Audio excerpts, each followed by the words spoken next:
let's just put some more historical reference on this here, Vicky, a matchup of these two types of caliber of players. This is no strange match, Jordan. We are very used to seeing these type of players. Unfortunately, when Zero retired, we had not seen him play MKLeo for quite some time. So watching the comeback on this stage for the Super Smash Bros. Invitational is insane. Both these fighters getting set for a big-time matchup, a spot in the grand finals as well, too. And Vish, you just look at the ability that these players have. This is a game that they haven't really had a chance to play for that long, but some of those same principles get ready to help them move along. Let's get set for action here, though. 1v1, MKLeo versus Zero. Oh, man. I'm actually, it's crazy that Zero actually saved the Sheik for at this juncture of the tournament, because I feel like that's probably his strongest character in his arsenal just from the little that we got to watch him play. Because the forwarders still kind of link in a very similar way to Smash for Wii U, and you get the bouncing fish in a very similar way as well. But air dodges are not nearly as strong, so bouncing fish actually becomes like such a strong tool. Maybe you can tell us a little bit more about that, Vicky. Yeah, aside from that, I feel like bouncing fish actually comes out a lot quicker, and the grenades, Sheik's grenades no longer sends her into free fall, so she is now able to recover without accidentally SD. Oh, man. MKLeo at 49, Zero at 49. Both these fighters still at neck and neck, even at this point, 3 stocks each. Now we look at the advantage as Zero doing a terrific job with the juggle off the stage here, Vicky. Yeah, Snake now still has bomb recovery. He could also throw grenades in 3 different distances depending on how close to yourself that you hold the analog stick. And it's insane. Zero, though, showing that Snake is nothing with that up smash. Catching his landing again, Jordan. Zero with the pair of up smashes gives him the early 3-2 stock advantage. And Vish, already we're seeing the speed of Zero versus MKLeo and Snake. Yeah, for sure. I mean, he's doing a really good job just kind of being underneath where MKLeo is, and he gets those tilts into those forward air combos. That's just so much damage, so much consistent damage from Zero. Feels like MKLeo can't get quite the same damage output that he is, but he has the Smash Ball all to himself, and he gets it along with the stock. Oh, man. Oh, that Smash Ball is jostled loose, and it careens to a pin, but here comes another one. Can Zero snag it? Oh, it's gonna be MKLeo that grabs it. Excuse me, Zero with this. MKLeo gets the Smash Ball, trying to get Zero in his sights. Looking for the shot. Is it gonna be enough to get Zero? Zero doing a fine job there, Vicky, hopping off stage. Yeah, Zero doing a great job at avoiding that final smash. Quite unfortunate, but it was meant to be. Leo's gravity does sometimes stink, Jordan. A couple of up tilts by Zero right here into the juggle in the mid-air. Beautiful job on the forward air, and we see Zero continuing to apply that pressure here, Vish. Yeah, and another strong part of Sheik's play in this particular iteration is that the back air is really, really strong, so any kind of off-stage edge guard that he gets like that might actually KO. And we get the forward smash, still not quite great DI from MKLeo. MKLeo trying to recover at this point. That up B gets him on the edge, but then the 1-2 grab to the side throw. Nicely done by Zero right there, Vicky. Yeah, and as you can see, Snake's up tilt is still as strong as those who have played Super Smash Bros. Brawl have witnessed. It also kills. Vish, I know you've seen this a few times yourself. Oh yeah, definitely, definitely. And even you saw MKLeo coming back with the up B. It does have like a bit of super armor, so even though Zero hit it, it did not actually knock him out of it. And now he's recovering so high, and that's a great mix-up. He dropped the bomb at the same time, so it was actually kind of scary for Zero to go there and edge guard him. And he, what a play from MKLeo to do the bomb like that, and just, now it's just 1-to-1, guys. A couple of stocks are swapped at that point. Both these fighters looking for a spot in the grand finals, down to their final stock. Zero versus MKLeo. You see the C4 in the middle of the map at this point right now. You gotta watch out for that, Vicky. Yeah, as you see right here, Zero actually playing a lot more patient, as now he's deciding to be a little bit more aggressive by the ledge. Wants to, oh my goodness, Leo though with these setups, not letting Zero land, taking advantage of the fact that he's deciding to contest him in the air.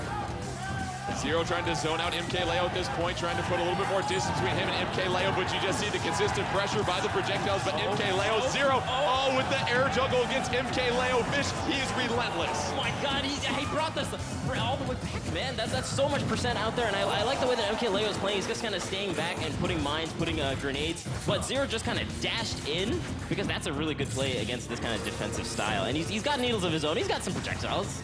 See a couple of grenades come out, trying to keep Zero at bay at this point. Zero at 90%, MKLeo at 48. Zero sent to the top of the screen. Still able to hold on there, though, Vicky. And I like how Leo is hanging around the right side of the platform, watching it go up and down, and acknowledging where he could throw his grenades to continuously pressure Zero. Yeah, and Zero also kind of making a good advantage of that same particular location by kind of just jumping and forward airing as soon as he sees MK Leo going end up bomb. Oh, he goes for the bouncing fish way off the top. This is crazy. Oh, man. Up B by MK Leo to get back on stage to grab into the back throw. Is it enough? No. Zero still able to stay alive on the upper platform. MK Leo trying to put some pressure on Zero, find his way into the grand finals. Can Zero cause a comeback here, though? MK Leo, Zero, both trying to figure each other out. But here comes a juggle from Zero here, Fish. Oh, my God. Oh, and the bouncing fish by Fish side grab zone. Look at this pop-off. Popping off, man. How did he make that comeback? He was down like 50, 60% the entire time, and he goes for a bouncing fish right at the end. That was so smart of him because he recognized that Leo had been using his rolls quite often around the end, and as we discussed the mechanic, defensive play is not as rewarded as aggressive play. Right. And you obviously see just how tightly contested that matchup of MK Leo and Zero was, but you looked at the pressure that Zero was able to apply with Sheik throughout the entire match, and MK Leo using a lot of those bombs and projectiles from Snake to keep him at bay. Wasn't enough, though, to overcome. Take us through this instant replay here, Vish. Yeah, so he's recovering high. He uses the bomb there as he's dropping it, so it's kind of a big mix-up, so it doesn't seem like he's going to hit him, but he actually ends up igniting the bomb right at the end. It takes out both of them on that right side stage there and makes it even when he was down a little bit. That's crazy. High stakes right there. Let's take a look at the updated bracket here in just a moment. But however, this is when it was 1-1 here, Vicky, and just the bouncing fish was the final KO that decided this one. Yeah, he recognized that Leo only option was to make it back towards the stage, and he was able to capitalize off of it, Jordan. Zero gets the victory. He will move on to grand finals. MK Leo, he's not done yet, though. He'll take on Plup in the finals of the elimination bracket. So we view that bracket, and we see how MK Leo now moves on down to that. Smash ball on, items on, though, for this one here, Vish. So this will certainly change the strategy up as both these fighters look to find a spot in the grand finals. For sure, for sure. And just with how close that was, it feels like MK Leo is definitely hungry for that comeback to make it all the way back there. But Plup is no short on being a great competitor on his own. And I'm curious to see what the last character they have in that slot is, because that's going to really determine how this 1v1 is going to go. Let's take a look at the character cards for both of these fighters as they get set. And as we said earlier, each fighter had to choose 3 characters, and now the book is completely open. Now that you've gone through all 3, you can choose whomever you would like to. Right. You see Ridley, Pit, and Villager available for Plup, MK Leo, Bayonetta, Snake, and Sonic. So a plethora of choices here, Vicky. Yeah, I could definitely see Leo most likely opt for Sonic. He did do a really good job playing Sonic, so I could see him maybe contest for that, or possibly Bayonetta, although the Snake showcase was pretty exciting. Coming from Plup, we saw his amazing pit play, consistently ledge guarding his opponent, so maybe we're going to see the pit come back. And Vish, if you're Plup, do you maybe go with Ridley, a character that we haven't seen much of at all, because you know how well these players scout each other and know these characters in and out as far as attacking and defending against them? Do you throw a curveball there with Ridley, potentially? Yeah, I mean, because Ridley was just so recently announced, I mean, and they didn't get to play it very much, and the character design as a whole is just so new. Something like that could work out really well. I'm curious to see whether MK Leo would go Bayonetta, because you can't really ladder the same way you do, ladder combo the same way you do as in Smash for Wii U. So it's not quite as potent as it was, but it still kind of operates in a very similar way, just the combo style and the play style of Bayonetta. But we have Bayonetta versus Ridley. Plup is laying it all down on the line. And MK Leo going Bayonetta. This is going to be a good one, guys. Yeah. Two of the most recent additions to the Super Smash Bros. Universe, and early on, Vicky, your thoughts on the character selection and what we got going here in this 1v1? Well, I'm just so happy that we're going to finally see more showcase moves from Ridley. As those of you who were tuning into the Nintendo Direct, Ridley's down B has no knockback, but it doesn't matter because look at this jab! Look at this jab, Vish! 45%. He just had him in the corner there. Bayonetta couldn't do anything. How's it feel, Bayonetta?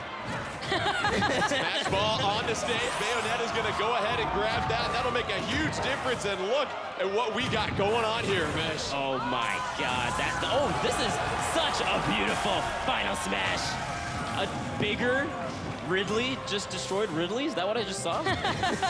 Oh my goodness. MK Leo with the early 4-3 stock advantage, and then we see Bomber on the stage here. Vicky, you can pick that up. Oh, and all of a sudden it's 4-2 MK Leo with a sizable advantage, Vicky. Yeah, and although MK Leo does have the advantage, Ridley does have the damage output necessary to make this comeback. Oh yeah, for sure. We saw that the down B does what, 51%?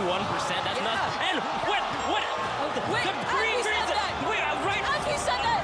What game is this? Oh my What God. game is this? Green Green's being such a low stage to the top that Bayonetta just does Bayonetta things, and we just gotta deal with it. MK Leo taking Plup to cruising altitude and a couple of KOs.